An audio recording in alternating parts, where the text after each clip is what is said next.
Welcome to the OMMedicine's Cause of Death series, where we talk about case reports of famous celebrities and their cause of death. And in this episode, we'll talk about Jimmy Buffett. So we first want to disclaim that this module is for educational purposes, and while the actual diagnosis will be the actual cause of death for Jimmy Buffett, the actual details and case presentations will be more indicative of a classic case of this condition rather than those that actually happened to Jimmy Buffett himself. Now let's move on to our case presentation. And so Jimmy was sitting out on the beach enjoying a nice day in Margaritaville when he starts to feel this non-painful but firm and kind of annoying lesion on the side of his neck. Now he did notice that he had a small lump there previously, but thought maybe it was just a pimple or he was getting over a cold and that it was possibly just an inflamed lymph node, and so he didn't think much of it and hoped that it would just resolve on its own. However, today he notices that it's gotten much larger, but it's still not painful and is really just more of discomfort and an annoyance to him, so he decides to go get it checked out by his dermatologist. So his dermatologist takes a look at the lesion and decides to ask several questions,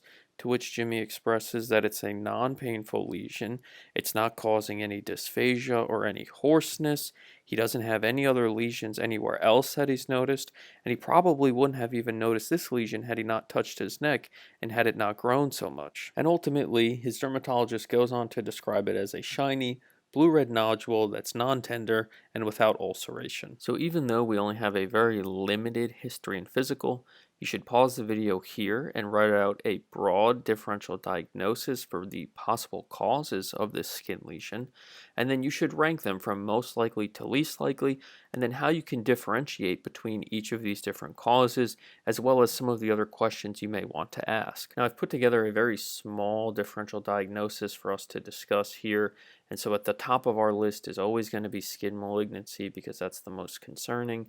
We can have a keratoacanthoma, we can have an abscess, we can have bacillary angiomatosis, and then anytime we talk about bacillary angiomatosis, Kaposi sarcoma should also be in the differential as well. So based on the differential that we just formed, there should be several other questions that come to mind that we should then ask the patient. So anytime malignancy is in the differential, we want to know about unintentional weight loss.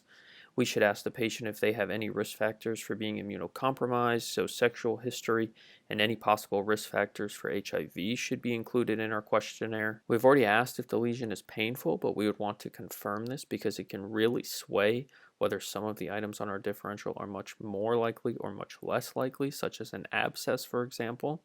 We'd want to know if there's any associated lymphadenopathy, and if there is, where they've noticed it. And finally, anytime skin cancer is in our differential, we want to know about their exposure to UV or sunlight and whether they've used sunblock and the SPF associated with it. So we ask these questions and we find out that Jimmy has had a 15-pound weight loss in the past 4 months, and that it is indeed unintentional, meaning he did not intend to lose this weight through exercise. He has no reason to believe that he's immunocompromised. He's not been having recurrent infections. He's not on any medications that would cause him to be immunocompromised, and sexually he's been in a monogamous heterosexual relationship for the past 50 years. He also confirms again that the lesion is non-painful and has always been non-painful, and that he's also not noticed any obvious lymphadenopathy, but that he hasn't really checked himself explicitly. And as you would expect for Jimmy in Margaritaville, he has had some extensive sun exposure and denies using any sunscreen, so this has been direct exposure to his skin. So now that we have some answers to these additional questions,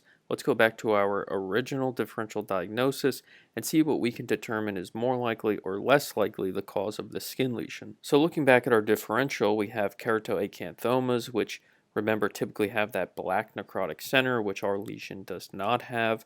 So it doesn't mean that this patient doesn't have a keratoacanthoma, it just means that it's probably less likely. We also had an abscess listed in our differential, which would typically be painful. It would have erythema, it would be really tender when you touch it. The patient may also have fevers or chills, which none of these were mentioned by our patient. And then both bacillary angiomatosis and Kaposi sarcoma are really only seen in immunocompromised patients, which we have no reason to believe that our patient is immunocompromised. And then in both of these conditions, you would also expect the lesions to be multiple and widespread all over the body.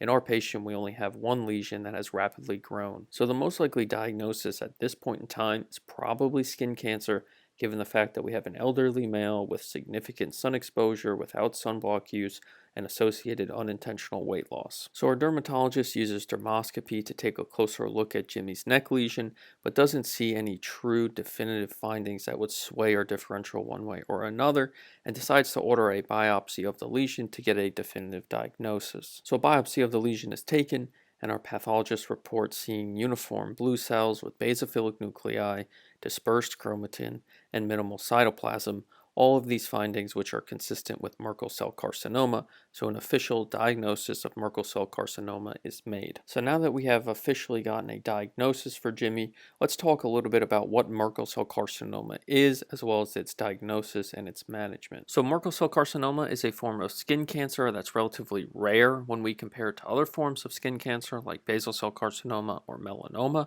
and it's a very aggressive form of skin cancer. It frequently is going to have recurrence as well as metastasis. And Merkel cell carcinoma, as the name implies, is thought to originate from Merkel cells, which remember are those mechanoreceptors located in the skin, and there may also be some association with the Merkel cell polyomavirus. However, this is a somewhat debated topic, and future research is still needed to clarify whether this is definitively true or not. The presentation of Merkel cell carcinoma is what we previously described in our case study, so it's going to be a rapidly growing nodule in a sun-exposed area, and we'll see that in just a minute. It's associated with UV and sunlight exposure, so this would make sense, and it's also most commonly located in the head and neck, and that should also make sense too, because that's going to be one of the major regions that are exposed to the sun and to UV light, and therefore you'd be more likely to develop this cutaneous malignancy in that area. The nodule will be rapidly growing, but is typically non-painful and non-tender, and you may or may not have regional lymphadenopathy. That's really going to depend on how advanced the disease is at the time of presentation. And the lesion is typically described as being red to blue in color. It can be shiny, and it's typically not going to have ulceration, which is going to be a major way that you can differentiate it